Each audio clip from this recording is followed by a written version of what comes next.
விக்னேஸ்வரா போற்றி, ஓம் நவக்கர நரலை போற்றி. மேசராசி நேர்களுக்கு வணக்கம். மேசராசி காலப்புரட்சி சக்கரத்தின் முதல் வீடு, அங்கார பகவான் செவ்வாயின் ஆட்சி வீடு. நேர்களே, இந்த வீடியோ பதிவில் மேசராசிக்கு சனி பயிற்சி பற்றி பார்க்க போகிறோம். சனி பகவான் வருகிற மார்ச் 29, 2025 உங்கள் ராசிக்கு 12ஆம் இடத்துக்கு வராரு. திருக்கணித பஞ்சாங்கத்தின்படி 7.5 சனி ஆரம்பிக்குது. விரைய சனி ஆரம்பிக்கிறாரு. விரைய சனினா செலவு அப்படிம்பாங்க. ரொம்ப கவலைப்படாதீங்க, சரியா? 7.5 சனி தாக்கம் வெகுவாலாம் மேசராசிக்கு பாதிக்காது. அதுபோக சனி பகவான் மீனத்துக்கு வராரு. மீனம் குரு வீடு, உங்கள் ராசிக்கு பாக்கியாதிபதி வீடு. மீனத்துக்கு வர சனி பகவான் பொதுவாக கெடுபலங்களை அதுவுமே கொடுக்கறதில்ல. எந்த ராசிக்குமே அதுவுமே கொடுக்க மாட்டார். ஏன்னா ஒரு குரு வீட்டில் அவர் ஒரு சமநிலை பட்டு இருப்பார். ஒரு ஆன்மீக பற்றுள்ள வீடு மீனம் ராசி. காலப்புரட்சி சக்கரத்தின் 12ஆம் இடம் மோட்சஸ்தானம். அங்கே கர்ம பலனை கொடுக்குற சனி பகவான் வரும்போது அந்த அளவுக்கு வீரியமாக இருக்க மாட்டார். உங்களுக்கு 12ஆம் இடத்துல இருக்கிறாரு. கவலைப்பட வேண்டாம், பெரிய கண்டமெல்லாம் இல்லை. தலைக்கு வந்தது தலைப்பாகனோட போயிடுச்சுன்னு சொன்ன மாதிரி பெருசாலாம் உங்களுக்கு பாதிப்பு இருக்காது. அதுபோக கோச்சாரம்ங்கிறது ராசிக்கு தான் மதி, சந்திரன் என்ற இடம். சந்திரனுக்கு ஒரு பேர் மதின்னு ஒரு பேர் இருக்குது. ஸோ ராசிக்கு தான் இந்த பலன்கள். உங்கள் உடலுக்கும் மனதுக்கும் தான் இந்த பலன்கள். அது தனிப்பட்ட மேசராசினியர்களுக்கு இது சாராது. உங்களுக்கு எப்படி இந்த கோச்சார பலன்கள்லாம் மேட்சிங் ஆகும்னா, பொதுவாக இந்த யூடியூப்பில் போடுறது, டிவியில் கேட்குறது, பேப்பரில் படிக்கிறது எல்லாமே தனிப்பட்ட வாழ்க்கைக்கு ஒரு 10% கூட வராது. வெளிவட்டார போக்குவரத்துக்கு தான் ராசி மேசிங் ஆகும். அதை நல்லா தெரிஞ்சு வச்சுக்கோங்க. ராசி பலன் பார்க்குறது எப்படின்னா, உங்கள் மனதுக்கும் வெளிவட்டார பழக்க வழக்கக்கும், அது மனதுக்கும் உடலுக்கும் தான். மனம் மாறிக்கிட்டே இருக்கும், உடல் வளர்ச்சி அடைஞ்சிட்டே இருக்கும். ஒரு குறிப்பிட்ட வயது வரைக்கும் உடலில் மாற்றம் இருக்கும். அப்புறம் தேய்மானம் ஆயிரும். சரியா? வயதாக அந்த நிலைப்பாடு மாற்றப்படும். ஸோ மாறிக்கிட்டே ஒன்றுக்கு தான் ராசி பலன்கள் மேட்சிங் ஆகும். தனிப்பட்ட மனிதனுக்கு ஜாதகம் தான். நீங்கள் பிறந்த ஜாதகம், லக்கணம், தசாபுத்தி அமைப்பு மாறாது. ஒரு தனிப்பட்ட மேசராசியில் பிறந்தவர்களுக்கு அது தனியாக வரையறுக்கப்பட்டிருக்கும். அதைத்தான் ஜோசியர்கிட்ட கொடுத்து நம்ம ஜாதக பலன்களை பார்க்குறோம். உங்கள் லக்கண ரீதியாக லக்கண சுபர்கள், அசுபர்கள், பாவர்கள், யோகர்கள், லக்கண தசாபுத்தி, இதை வச்சு உங்களுக்கு தனிப்பட்ட வாழ்க்கையை சொல்கிறோம். ஆனால் இந்த ராசி பலன்கள் உங்களுக்கு மற்றவங்க கூட சேர்ந்து நீங்கள் இன்ட்ராக்ட் பண்ணுறீங்க பார்த்தீங்களா, அந்த இதுக்கு ஒத்துப்போகும். அதாவது இது கெமிஸ்ட்ரி. சரியா? நீங்கள் செய்கிற வினைக்கு எதிர்வினை, ஆதரவு, இப்படி பல விஷயங்களுக்கு இந்த ராசி பலன்கள் மேட்சிங் ஆகும். இப்போ பொண்ணு பார்க்கும்போது திருமண பொருத்தத்தில் இந்த நட்சத்திர பொருத்தம் பார்ப்பாங்க, ராசி பொருத்தம் பார்ப்பாங்க. அதெல்லாம் எதுக்குன்னா, 2 பேர்த்துக்கும் ஒரு அந்யோன்யம் இருக்கணும். அது பார்த்தோன்னே பிடிக்கணும். அதுக்கு பிறகு தான் ஜாதகம், லக்கணம்லாம் எல்லாமே. அந்த அட்ராக்ஷன், ஒரு ஈர்ப்பு, ஒரு கெமிஸ்ட்ரி ஒர்க் அவுட்டாக இருக்குது தான் அந்த ராசி. ஸோ அப்படி பார்க்கும்போது இப்போ மேசராசி 12ஆம் இடத்துல சனி பகவான் வந்துட்டாலே பெரிய பிரச்சனையா அப்படிலாம் கிடையாது. உங்கள் தனிப்பட்ட ஜாதகத்தில் சனி பகவான் நல்ல நிலமில் இருந்தாருன்னா எந்த பிரச்சனையும் கொடுக்க மாட்டார். அப்படி பார்க்கும்போது 3 விதமாக பிரிக்கப்படுது பலன்கள். அது ஜோதிடத்தை அறிவியல் ரீதியாக அருகணும். சரியா? சயின்ஸு, மேக்ஸு அப்படி தான் கொண்டு போகணும். சயின்ஸுங்கிறது என்ன? ஒளி. ஜோதிடம்ங்கிறது ஒளி தத்துவம். 27 நட்சத்திரங்கள் ஒளிச்சிக்கிட்டே இருக்குது, இரவு பகலாக மின்னிக்கிட்டே இருக்குது. ட்விங்கிள் இட்டு சார்னு சொன்ன மாதிரி அந்த 27 நட்சத்திரங்கள் அடங்கிய தொகுப்பு தான் 12 ராசி. ஒரு ராசிக்கு 3 நட்சத்திரம்னு அடங்கியிருக்கு. உங்கள் ராசியில் அசுபதி, பரணி, கார்த்திகை 1ஆம் பாதம். ஸோ இப்படி பிரித்து வச்சு 12 ராசியாக பிரித்து அந்த 12 ராசிக்கும் 9 கிரகங்களுடைய ஆளுமையை கொடுத்து பலன்கள் சொல்கிறாங்க. இப்படி தான் வேத ஜோதிடம் உருவாயிருக்கு ஆரம்ப கட்டத்தில். இதில் ராசிங்க இது சந்திரன் பூமியோட துணைக்கோள். அவர் சந்திரனை நம்ம என்ன பண்ணியிருக்கிறோம்னா ஒரு நிர்ணயம் பண்ணி அதிலிருந்து கணக்கு பண்ணியிருக்கிறாங்க. ஓகே நேர்களே, இதெல்லாம் எதுக்குன்னா அறிவியல் ரீதியாக உள்ள விஷயங்கள். அதுபோக கணக்கு, இந்த கிரகம் எங்கே வந்தால் என்ன, அதோடைய ஒளி அளவு என்ன, அதோட அட்ராக்ஷன் என்ன, அதோடைய பார்வை அளவு என்ன, அதோட வீச்சு என்ன, டிஸ்டன்ஸ் என்ன, இதெல்லாம் mathematics. So science and mathematics சொல்கிறது தான் ஜோதிடம். வேத ஜோதிடத்தில் இந்த சமன்பாடு இருக்க தான் செய்யுது. இதுக்கு உட்பட்டு தான் நம்ம பலன்களை சொல்லணும். இன்றைக்கி நிறைய பேர் இதை மாய மந்திரமாக்கிட்டாங்க. மந்திரத்தில் மாங்காய் வர்றது, ஆன்மீக வழிபாடு, இதில் நிறைய பூத்திட்டாங்க. ஆன்மீக வழிபாடு எதுக்குன்னா, ஆன்மீக வழிபாடு இருந்தால் தான் ஒரு மனிதன் பதமாக இருப்பான். அதுக்காக தான் ஆன்மீகத்தை பூத்துருக்குறாங்க. மேசராசினா அங்கார பகவான்னா அவருக்கு முருகப்பெருமானுடைய அம்சம் பெற்றவர். இப்படின்னு ஒவ்வொரு ராசிக்குமே ஒரு தெய்வத்தை கொடுத்துருக்குறாங்க. ஸோ அது எதுக்குன்னா, மனிதனை ஒரு நல்வழிப்படுத்துறதுக்காக தான் அந்த ஆன்மீகத்தை தகவலை உள்ள கொடுத்துருக்குறாங்க. ஆன்மீக விஷயத்தை ஜோதிடத்துக்குள்ளே பூத்திருக்கிறாங்க வழிய. மற்றபடி ஜோதிடம் முழுக்க ஒரு அறிவியல் சார்ந்த விஷயந்தான். நம்ம பூமி மாதிரி தான் எல்லா கிரகங்களும் இருக்குது. சரியா நேர்களே? நான் எதுக்கு இந்த இன்ட்ரோடக்ஷன் கொடுக்குறேன்னா, உங்களுக்கு தெரிஞ்சுக்கணும். தெரிஞ்சவருக்கு பிரச்சனை இல்லை, தெரியாதவர் தெரிஞ்சுக்கோங்க. பட் இன்றைக்கி நிறைய பேருக்கு இது தெரியலை. எல்லாருமே என் ராசிக்கு நல்லது நடக்காதா, நான் பணக்காரன் ஆயிட மாட்டேனா, கோடீஸ்வரன் ஆயிட மாட்டேனா, என் தேவைகள்லாம் பூர்த்தி ஆகாதா, இப்படி தான் பார்க்குறாங்க. பட் எப்பொருள் யாரார்வாய் கேட்பனும் அப்பொருள் மெய்ப்பொருள் காண்பதறிவு. ஜோதிடத்தை வேத ஜோதிடத்தை என்றைக்குமே அறிவியல் பூர்வமாக அணுகுனாதான் அதில் ரிசல்ட் நல்லாயிருக்கும். சரியா? எல்லாமே சயின்டிஃபிக்காக தான். சயின்டிஃபிக் அண்டு மேத்தமெட்டிக்ஸ், கால்குலேஷன் தான்.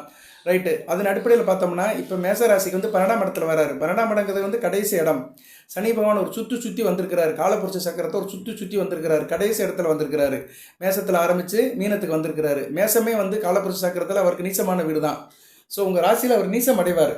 ஸோ அதனால் மேசராசிக்கு வந்து சனி பகவான் பெரிய கெடுபலங்கள்லாம் கொடுக்க மாட்டார். ஏன்னா அவர் வந்து மேசராசிக்கு வந்து எந்த விதமான எதிர்பார்ப்பு இல்லாமல் தான் இருப்பார். ஏன்னா அவருக்கே வந்து அது நீசமான இடம் தான்.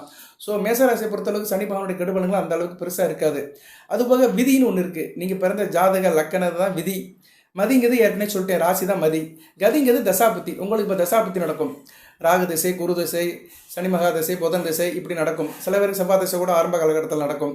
ஸோ இப்படி தசபுத்திக்கு ஏற்ற மாதிரி பலன்கள் நடக்கும். அது வந்து கதி. ஸோ விதி, மதி, கதி மூணையும் வச்சு தான் பலன்கள் சொல்ல முடியும். சனி பயிற்சி வச்சு தான் மேசராசிக்காரங்க இப்படி இருப்பான்னு சொல்ல முடியாது. சரியா?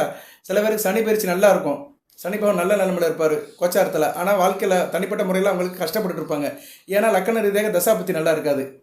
சரி, அப்போ சனி இப்போ நீங்கள் நினைப்பீங்க, சனி பகவான் நல்ல நிலைமையில் தானே இருக்கிறாரு, பேப்பரில் ஓகாங்கிறான், டிவியில் அப்படி அள்ளி விடுறேன், நமக்கு ஒன்றும் நடக்க மாட்டேங்குது அப்படின்னு பார்த்தீங்கன்னா உங்கள் ஜாதகத்தை வாங்கி பார்த்தோம்னா சரியில்லாமல் இருக்கும்.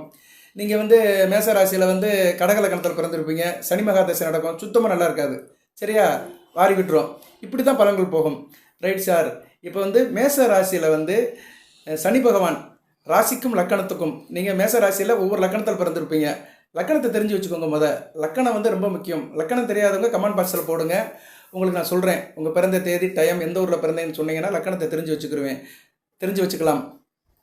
லக்கணம் தெரியாமல் நீங்கள் என்றைக்குமே வீடியோவில் பலன் கேட்காதீங்க. லக்கணம் தெரிஞ்சு வச்சுக்கோங்க. லக்கணத்துக்கு படி பலன் சொல்கிறதா உங்களுக்கு 100க்கு ஒரு 60% நிற்கும். அதுக்கடுத்து தசாபுத்தி. ஸோ இந்த மூணுமே பார்க்கணும். கோச்சார பலன்கள், லக்கண ரீதியாக உள்ள அமைப்புகள், தசாபுத்தி 3 சேர்த்தா தான் உங்களுக்கு ப்ரிடிக்ஷன் கரெக்டாக வரும். ஸோ லக்கணத்தை தெரிஞ்சு வச்சுக்கோங்க. தெரியலன்னா வாட்ஸ்அப்பில் கேளுங்க, இல்லைன்னா கமெண்ட் பாக்ஸில் கேளுங்க. சரியா? கண்டிப்பாக சொல்லுவேன். அதுபோக வந்து இப்போ போதி ஜோதிடத்தில் வந்து நான் நேரடியாக அப்பியர் ஆக போகிறேன். ஒரே ஒரு வீடியோக்கு மட்டும் வருவேன். ஒரு வாரம் இல்லைன்னா 10 நாளைக்கு ஒரு தடவை மேசராசிக்கு வந்து ராசி பலன்களை சொல்லிவிட்டு, அந்நேரம் உள்ள கோச்சார பலன்களை சொல்லிவிட்டு உங்கள் கேள்விகளுக்கு பலன் சொல்லுவேன். சரியா? நீங்கள் கேள்வி கேட்குறீங்க கமெண்ட் பாக்ஸில், அந்த கேள்விகள் எடுத்து உங்களுக்கு வந்து பதில் சொல்லுவேன். அதில் வந்து நேரடியாக அப்பியர் ஆவேன். ஏன்னா எல்லாத்துக்குமே வந்து கமெண்ட் பாக்ஸில் டெக்ஸ்ட் பண்ண முடியல. சரி, அதெல்லாம் டெக்ஸ்ட் ஃபார்மெட்டில் தான் இருக்குது, அதனால் பண்ண முடியல. ஸோ நேரடியாக பலன் சொல்லிடுவேன். ஓகே, அந்த வசதியை கண்டிப்பாக அந்த பங்குனி மாதத்துலேருந்து உங்களுக்கு நான் சிறப்பாக செய்வேன். ரைட் நேயர்களே, இப்போ வந்து அதுபோக சூப்பர் தேங்க்ஸ் எனேபிள் பண்ணியிருக்கிறோம், மெம்பர்ஷிப் எனேபிள் பண்ணியிருக்கிறோம். அதில் சேர்றவங்க சேர்ந்துக்கலாம். தனிப்பட்ட முறையில் எங்கிட்ட ஷேட்டிங் பண்ணிக்கலாம். வீடியோ போடுவேன். மேசராசிக்கு அப்டேட் பண்ணிக்கலாம். அப்பப்போ எப்படி இருக்குன்னு ஒரு வீக்லி ஒரு வீடியோ போடுற மாதிரி வரும். சரியா? வீக்லி ஒன்றோ இல்லை 10 days ஒன்றோ போடுற மாதிரி வரும். நீங்கள் மெம்பர்ஷிப் ஆனீங்கன்னா கண்டிப்பாக அதில் கோஆர்டினேட் பண்ணுவேன் நான். அதையும் எனேபிள் பண்ணியாச்சு. ஸோ விருப்பம் இருக்கிறவங்க வந்து அந்த ரெண்டையுமே நீங்கள் சாய்ஸ் பண்ணிக்கலாம். Super thanks and membership. Right நேயர்களே, இப்போ வந்து மேச ராசியில் வந்து நீங்கள் எந்த லக்கணத்தில் பிறந்தாலுமே சனி பகவான் 3, 6, 11, 10 இந்த இடத்துல இருந்தாலும் நல்ல பலன்கள் கொடுப்பாரு.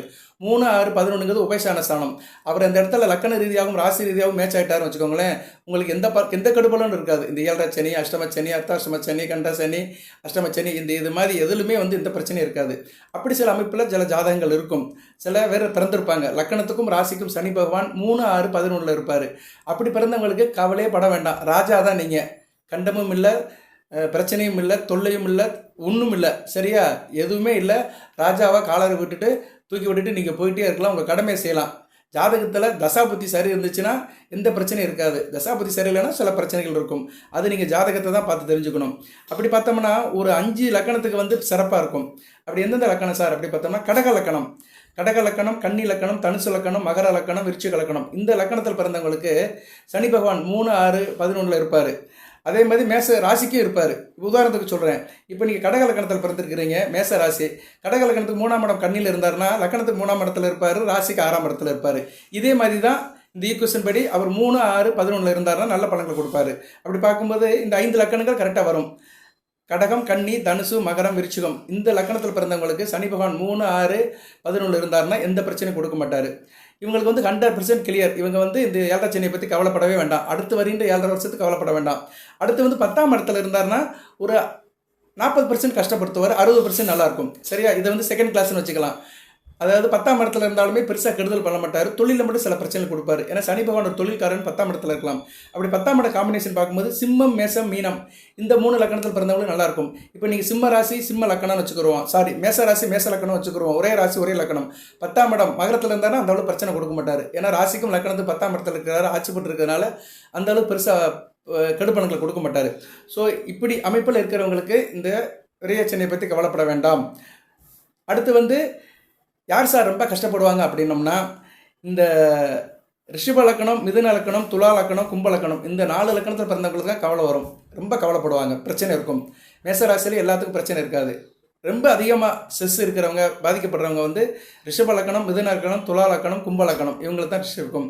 அதுபோக சனி பகவான் இந்த 3, 6, 11, 10 காம்பினேஷன் இல்லாமல் 2, 4, 7, 8, 12 இருப்பார். சில பேருக்கு 2, 4, 7, 8, 12, 5 இந்த இடத்துல இருப்பார். இருந்தாலும் சில பிரச்சனைகள் கொடுப்பார். சரியா? அது உங்களுக்கு தான் இப்போ பலன் சொல்ல போகிறேன். சரியா?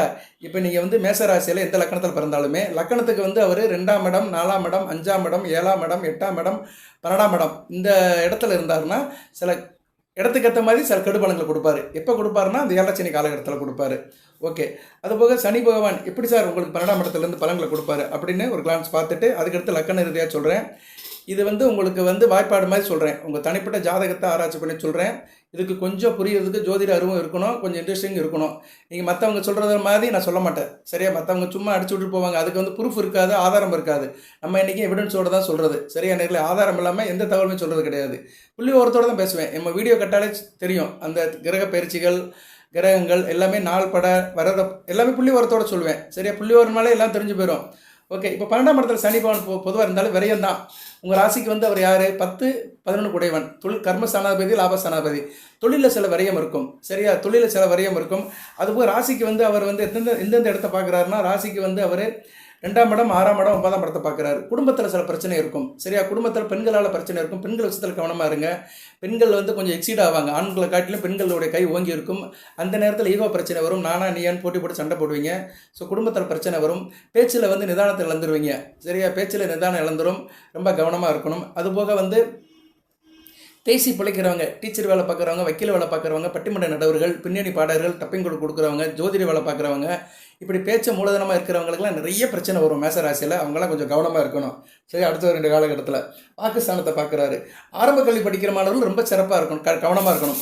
+2 வரைக்கும் படிக்கிற மாணவர்கள் இன்றைக்கி +2 எக்ஸாம் ஆரம்பிச்சிருக்கிறாங்க. வாழ்த்துக்கள். மேசராசியில் +2 எக்ஸாம் எழுதுகிற மாணவர்கள் கவனமாக எழுதுங்க. ஏன்னா 2ஆம் இடத்தை பார்க்கறதுனால இப்போ பிரச்சனை இல்லை. எக்ஸாம் முடிஞ்சு போயிடும் உங்களுக்கு. இந்த அடுத்த ஒரு பேர்ச்சியாருக்குள்ள எக்ஸாம் முடிஞ்சு போயிடும். அடுத்த வருஷத்துலேருந்து இந்த +2 வரைக்கும் படிக்கிற மாணவர்கள், ஆரம்ப கல்வி ஃபஸ்ட் ஸ்டாண்டர்ட்லேருந்து 12th வரைக்கும் படிக்கிற மாணவர்கள் ரொம்ப கவனமாக இருக்கணும். சரியா? மாணவ செல்வங்கள்லாம் அடுத்த வருகிற காலத்தில் கவனமாக படிக்கணும். அவர் வந்து 2ஆம் இடத்தை பார்க்கறதுனால ஆரம்ப கல்வி கட்டுப்போகும். கண்ணில் பிரச்சனை வரும். கண்ணில் குறைபாடு இருக்கும். கண்ணில் எதுவும் பிரச்சனைனா உடனே டாக்டர் போய் பார்த்துருங்க. கண்ணில் நீடு வடிகிறது, கண்ணு பார்வை மங்குறது, இது மாதிரி பிரச்சனைகள்லாம் வரும். முகத்தில் பற்கள் வரும். வெப்பத்தால் பற்கள், உஷ்ண பற்கள், இப்படி நிறைய சில கம்ப்ளைண்ட்லாம் வரும். முகத்தையும் பார்த்துக்கோங்க. ஏன்னா முகம் தான் ஒரு மனிதனுக்கு வந்து ஐடென்டிஃபிகேஷன். டக்குன்னு முகத்தை தான் பார்ப்போம், மற்ற உறுப்பெல்லாம் பார்க்க மாட்டோம். ஸோ முகம் வந்து நல்லபடியாக இருக்கணும். முகத்தை நல்லபடியாக பார்த்துக்கோங்க. அதுபோக வந்து சுக்கிரன் 2ஆம் இடத்தை பார்க்குறாரு. சுக்கிரன் வீடு, சுக்கிரன் பேர், சுக்கிரனுடைய சஞ்சாரத்துக்கு ஏற்ற மாதிரி பலன்கள் மாறுபடும். சுக்கிரன் மாதத்துக்கு 28 நாளுக்கு ஒரு தடவை மாறுவார். அவர் நல்ல நிலைமையில் இருந்தார்னா அந்த 2ஆம் இடத்துக்கு கெடுபலம் ரொம்ப குறையும். சரியா? சனி பகவான் தான் இருக்கிற இடத்த காட்டிலையும் பார்க்குற இடத்த தான் கெடுப்பார். உங்கள் ராசிக்கு வந்து அவர் 2ஆம் இடம், 6ஆம் இடம், 9ஆம் இடத்தை பார்க்குறாரு. 6ஆம் இடத்தை பார்க்குறது நல்லதாங்க. 6ஆம் இடம் வந்து ஆகாத இடம் தான். கடன், நோய், எதிரி. சரியா? உங்களுக்கு எல்லாமே கட்டுப்பாடாயிரும். இப்போ ஒரு 6ஆம் இடத்தை பார்க்கறதுனால பெரிய பெனிஃபிட் என்னன்னா, தேக ஆரோக்கியம் நல்லா இருக்கும். கடன் பிரச்சனை இருக்காது. எதிரிலால் இந்த தொல்லையும் இருக்காது. எல்லாம் நிர்மூலமாக்கிடுவார். நல்லபடியாக இருக்கும். ஆனால் அதில் ஒரு பெரிய பின்னடைவு என்னென்னா, உத்தியோகத்துக்கு போகிறவங்களுக்கு சில பிரச்சனை வரும். எல்லாத்துக்கும் வருமா சார்னு வராது. சில குறிப்பிட்டவங்களுக்கு தான் வரும்.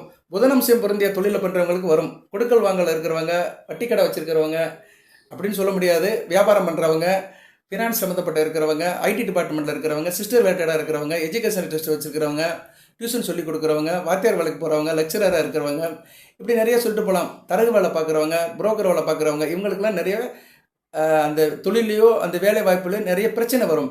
அதுபோக 6ஆம் இடத்தை பார்க்கறதுனால உத்தியோகத்தில் ஒரு நெருக்கடி இருக்கும், டென்ஷன் இருக்கும், பதட்டம் இருக்கும்.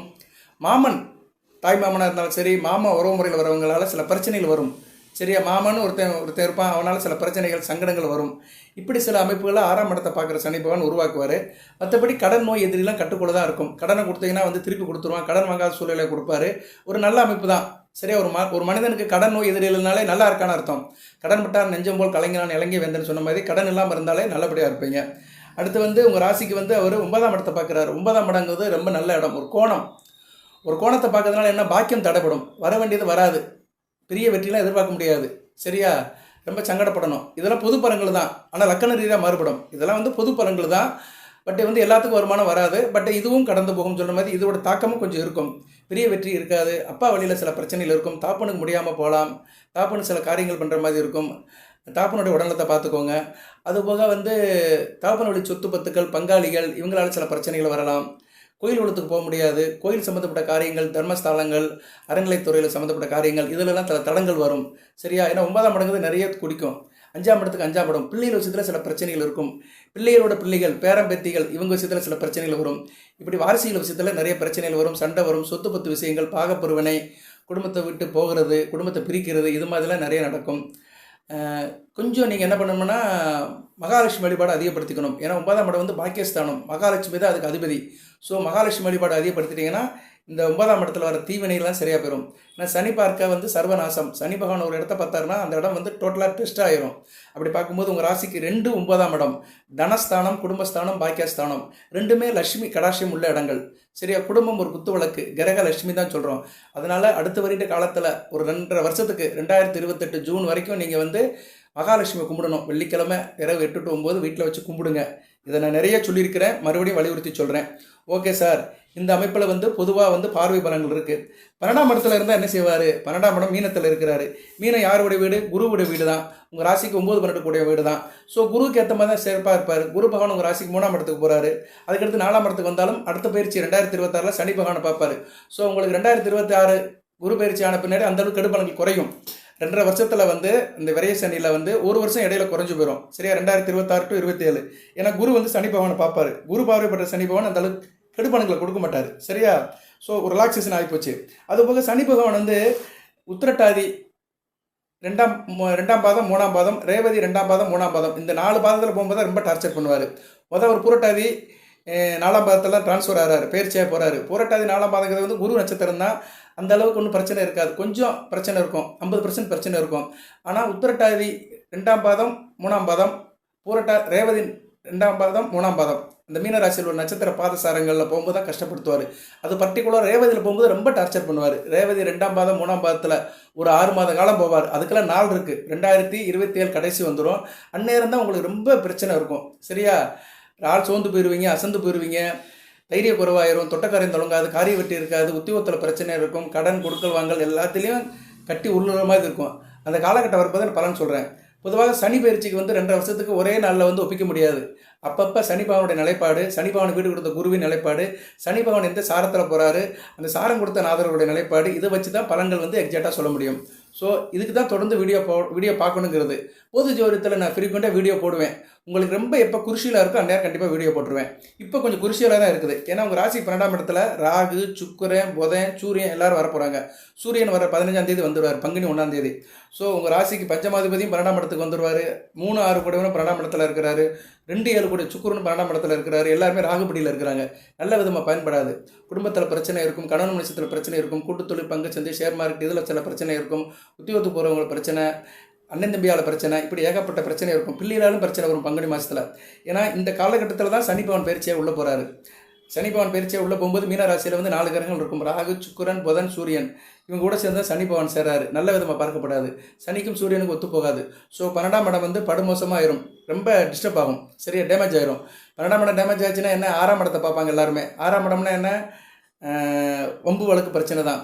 ஸோ உங்களுக்கு வந்து பங்குனி மாதம் முழுக்க ரொம்ப கவனமாக இருக்கணும். சூரியன் உங்கள் ராசிக்கு வரணும். சித்திரை 1 தான் வருவார். ஸோ பங்குனி மாதம் முழுக்க நீங்கள் உங்களுக்கு ரொம்ப குருஷிலாக இருக்கும். சரியா?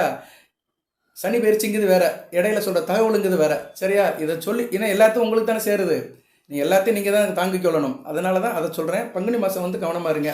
அதுபோக 12ஆம் இடத்துல சனி பகவான் வந்துட்டார. பொதுவாகவே ஆள் கொஞ்சம் நிதானமாக இருப்பீங்க. சோம்பல் வந்துடும். எதையும் காரியமாக சுருட்டிக்க செய்ய முடியாது. சுறுசுறுப்பு குறைஞ்சி போயிடும். மற்றவங்க உங்கள் வேலையில் கொஞ்சம் டிஸ்டர்ப் பண்ணுவாங்க. மற்றவங்களோட டாமினேஷன் அதிகமாக இருக்கும். நீங்களும் ஆள் கொஞ்சம் மறதியாக இருப்பீங்க. வாய் விட்டு எதுவும் பேச மாட்டீங்க.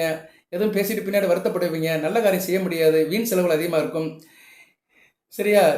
இருந்த போதிலும் சில பேருக்கு வீடு கட்டுற யோகத்தை கொடுப்பாரு. 12ஆம் இடத்துல சனி பகவான் வீடு கட்டுற யோகத்தெல்லாம் கொடுப்பாரு. அதனால் வீடு கட்டணும், எதனாச்சும் கட்டட சம்மந்தப்பட்ட காரியங்கள் இருந்துச்சுன்னா அதெல்லாம் ஆரம்பிங்க. நல்ல விதமாக இருக்கும். பெண்களால் சில பிரச்சனை இருக்கும். சரியா? அதனால் பெண்கள் விஷயத்தில் கவனமாக இருங்க. நான் ஏற்கனவே சொல்லிட்டேன். அதை நான் தூரதேசத்துக்கு போகிற மாதிரி இருப்பார். 12ஆம் இடம் வந்து தூரதேசத்தை குறிக்கும். அதனால் 9 கூடியவன் வீட்டில் இருக்கிறதுனால, 9 கூடியவன் வீட்டில் 12ஆம் வீட்டில் இருக்கிறதுனால கண்டிப்பாக இருக்கிற இடத்த விட்டு நகட்டு போவீங்க. அரசாங்கத்துடைய ஆதரவு இருக்கும், அரசாங்கத்தோட ஆதரவு இருக்கும். இருந்தாலும் அரசு வழியில் கவனமாக இருக்கணும். சில நேரத்தில் சில பிரச்சனைகள் வரலாம். சொந்த பந்தங்கள்லாம் நல்லபடியாக இருக்காது. உங்கள் பேரை பயன்படுத்திட்டு அவங்க தின்னுட்டு போயிடுவாங்க. சொன்ன சொல்ல காப்பாற்ற முடியாது. வாக்கு தவற மாதிரி இருக்கும். கவனமாக இருக்கணும். ரகசியங்களை வச்சுக்கிறீங்க, உண்மைகளை மறைப்பீங்க. சரியா? அந்த அமைப்பெல்லாம் சனி பகவான் 12ஆம் இடத்துல இருந்தால் கொடுப்பாரு. அதனால கொஞ்சம் கவனமாக இருக்கணும். ஓகே நேர்களே, இது இப்போ ராசிக்கு சொல்லியிருக்கிறேன். சரியா? ராசியில் 12ஆம் இடத்துல இருந்தாருன்னா அவர் பார்க்குற பார்வைகள், அவர் இருக்கிற நிலைமைகள், இதுக்கு பலன் சொல்லியிருக்கிறேன். இப்போ லக்கண ரீதியாக சொல்ல போகிறேன்.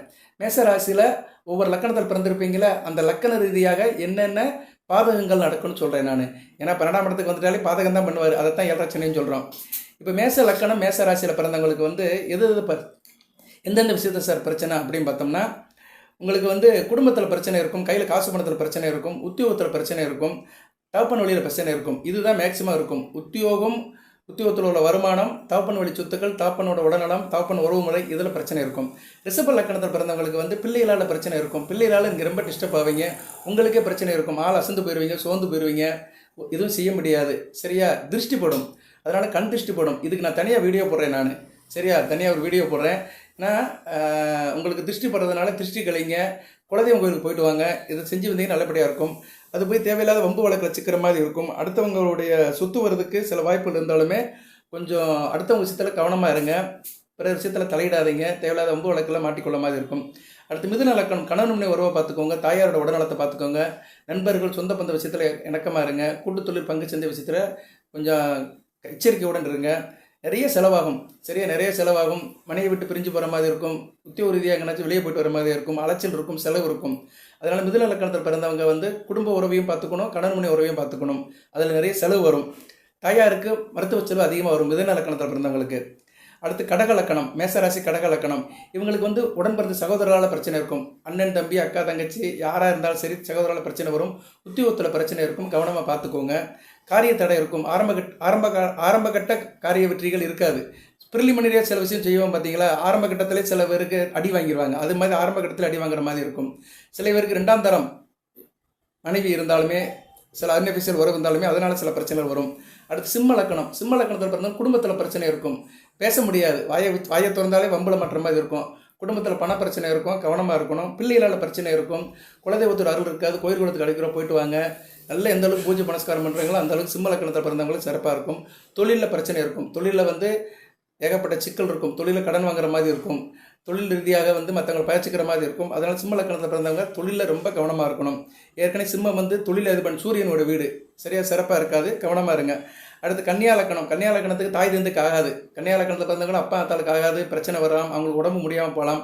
அதனால் நீங்கள் டிஸ்டர்ப் ஆவீங்க. வீட்டில் பிரச்சனை இருக்கும். இடம் மனை வீடு இது சம்மந்தப்பட்ட பிரச்சனை இருக்கும். வண்டி வாகனத்தில் பிரச்சனை இருக்கும். விவசாயம் பண்ணுறவங்க, கால்நடை வச்சுருக்கிறவங்க, இவங்களுக்குலாம் ஏகப்பட்ட சிக்கல் வரும். அதனால் கன்னியா லக்கணத்தில் பிறந்தவங்க உங்கள் குடும்ப உறவை நல்லபடியாக பார்த்துக்கோங்க. அடுத்து துலா லக்கணத்தில் பிறந்தவங்க ஆள் சோர்ந்து போயிடுவீங்க. தைரியம் இருக்காது. ரொம்ப டென்ஷனாக இருக்கும். அலைச்சல் இருக்கும். வீண் வம்பு பழி வாழறதுக்கு ஆளாகிற மாதிரி இருக்கும். எடுத்தேன் கவிழ்த்தேன்னு எந்த காரியத்தையும் செய்யாதீங்க. பொறுமையாக செய்யுங்க. அலைச்சல் இருக்கும். இருக்கிற இடத்த விட்டு நகண்டு போகிற மாதிரி இருக்கும். மேக்ஸிமம் மேசராசி துலா லக்கணத்தில் பிறந்தவங்க இந்த விரைய சென்னையில் இடம் மாதிரி போயிடுவாங்க. தூரதேசத்துக்கு போயிடுவாங்க. இல்லைனா ஊரை விட்டு போயிடுவாங்க. பொழப்பு தேடி ஊரை விட்டு போகிற மாதிரி இருக்கும். அடுத்து விருச்சிக லக்கணம், கணவன் மனைவி பிரச்சனை இருக்கும். குடும்பத்தில் ஈகோ பிரச்சனை இருக்கும். நானா நீயான்னு போட்டி போட்டுட்டு இருப்பீங்க. அதனால நல்ல விதமாக பார்க்கப்படுகிறது. குடும்பத்தில் மூத்தோருக்கு உங்களுக்கு ஆகாமல் போகும். அண்ணன் அக்கா இவங்களுக்கு உங்களுக்கு ஆகாமல் போகும். கையில் காசு பணத்துக்கு அப்பப்போ பிரச்சனை வரும். ரொம்ப கவனமாக இருக்கணும். கணவன் மனைவி பிரச்சனைங்கிறது ரொம்ப முக்கியங்க. குடும்பத்தில் கணவன் மனைவி பிரச்சனை வராமல் இருந்துச்சுன்னா அந்த குடும்பம் நல்லா இருக்குன்னு அர்த்தம். அடுத்து தனுசு லக்கணம், தனுசு லக்கணத்தில் உத்தியோகம் தொழிலில் பாதிக்கப்படும். தனிப்பட்ட முறையில் நீங்கள் பாதிக்கப்படுவீங்க. உத்தியோகத்தில் ஏகப்பட்ட டென்ஷன் இருக்கும், டார்ச்சர் இருக்கும், வேலைப்பளு அதிகமாக இருக்கும். தொழிலையும் ஏகப்பட்ட பிரச்சனை இருக்கும். கடன் வாங்கி செய்கிற மாதிரி தொழிலை நடத்துகிற மாதிரி இருக்கும். ரொம்ப கவனமாக இருக்கணும். இதனால் தனிப்பட்ட முறையில் நீங்கள் பாதிக்கப்படுவீங்க. அடுத்து மகர லக்கணம், தாய் தப்பனால் பிரச்சனை, பிள்ளைகளால் பிரச்சனை, அதிர்ஷ்டம் கை கொடுக்காது, பேரம்பேத்தியால் பிரச்சனை, சந்ததியால் பிரச்சனை, வாரிசுகளால் பிரச்சனை எல்லாமே வீட்டுக்குள்ளே தான் இருக்கும். சரியா? நம்ம வளர்த்து விட்டதிலே நமக்கு எதிராக நிற்கும். வளர்த்த கடை மார்பில் பாஞ்சின்னு சொன்ன மாதிரி இந்த மகர லக்கணத்தில் பிறந்தவங்களுக்கு வளர்த்த கடை மார்பில் பயம். அதனால் விரயமாகும், செலவாகும், அலைச்சலாகும், நிம்மதி கெட்டு போயிடும். தூக்கம் இல்லாமல் புலம்பிட்டு இருப்பீங்க. கவனமாக இருக்கணும். அடுத்து கும்பலக்கணம், கும்பலக்கணத்தில் குடும்ப பிரச்சனை தான். தாய்க்கு ஆகாமல் போகும். தாய் வழியில் சில பிரச்சனை இருக்கும். தாய் வழி உறவுனால பிரச்சனை இருக்கும். வண்டி வாகனத்துக்கு ரிப்பேராக இருக்கும். விவசாயம் அந்த அளவு சிறப்பாக இருக்காது. தோட்டம் பயிர் வச்சுருக்கிறவங்களுக்கும் நஷ்டம் இருக்கும். கவனமாக பார்த்துக்கணும். அலைச்சல் இருக்கும். வீண் அவமானம், பழிச்சொல்லுக்கு ஆளாகிற மாதிரி இருக்கும். மூத்த சகோதர வழியில் சில பிரச்சனைகள் இருக்கும். லாபங்கிறது எட்டாக்கனியாக இருக்கும். கும்பலக்கணத்தை பிறந்தவங்களுக்கு கவனமாக இருக்கணும். இல்லைனா லாபம் போயிடும். லாபம் போயிடுச்சுன்னா ரொம்ப கஷ்டம். அடுத்து மீன லக்கணம், மீன லக்கணத்தில் பிறந்தவங்களுக்கு எப்படி சார் இருக்கும் அப்படின்னு பார்த்தோம்னா, மீன லக்கணத்தில் பிறந்தவங்களுக்கு வந்து குடும்பத்தில் தான் பிரச்சனை. சரியா? குடும்பத்தில் பிரச்சனை இருக்கும், கணவன் மனைவி உறவுல பிரச்சனை இருக்கும். குடும்பத்தில் வந்து உங்கள் பேச்சு வந்து செவி சேர்க்க மாட்டாங்க. நீங்கள் பேசினீங்கன்னா எவனும் கண்டுக்க மாட்டாங்க, எலிமினேட் பண்ணிட்டு போயிட்டே இருப்பாங்க. அது வந்து குறிப்பாக கணவன் மனைவிக்குள்ளே அந்த ஈகோ பிரச்சனை இருக்கும், கான்ட்ரவர்ஷன் வரும். ரொம்ப கவனமாக இருக்கணும், தொழிலையும் கவனமாக இருக்கணும், செய்கிற காரியத்திலையும் கவனமாக இருக்கணும். பூஜை புனஸ்காரத்தெல்லாம் டயத்துக்கு செய்ய முடியாது, கோயில் இடத்துக்குலாம் போயிட்டு வர முடியாது, மனதில் ஒரு நிம்மதி இல்லாமல் இருக்கும். கவனமாக இருக்கணும். சரியா? மீன லக்கணத்தில் பிறந்தவங்க ரொம்ப கவனமாக இருக்கணும். ஓகே நேயர்களே, இப்போ மேச ராசியில் வந்து ராசிக்கும் பலன் சொல்லியிருக்கிறேன், லக்கண ரீதியாகவும் பலன் சொல்லியிருக்கிறேன். அடுத்து வந்து தசாபுத்தின்னு ஒன்று இருக்குது. அந்த தசாபுத்தி சொல்லணும்ல, அதுக்கும் சொல்லிட்டு வீடியோ நிறைய பண்ணுறேன். இப்படி சொன்னால் தான் பலன்கள் கரெக்டாக இருக்கும். சரியா? இப்போ தசாபுத்தி எடுத்துட்டோம்னா உங்களுக்கு வந்து அசுபதி நட்சத்திரத்தில் பிறந்திருப்பீங்க, உங்களுக்கு கேது திசையிலிருந்து நடக்கும். சரியா? கேது திசை, சின்ன குழந்தைகள் கேது திசை நடக்கும். அடுத்து வளர வளர சுக்கிர திசை, சூரிய திசை, சந்திர திசை இப்படி மாறி மாறி போகும்.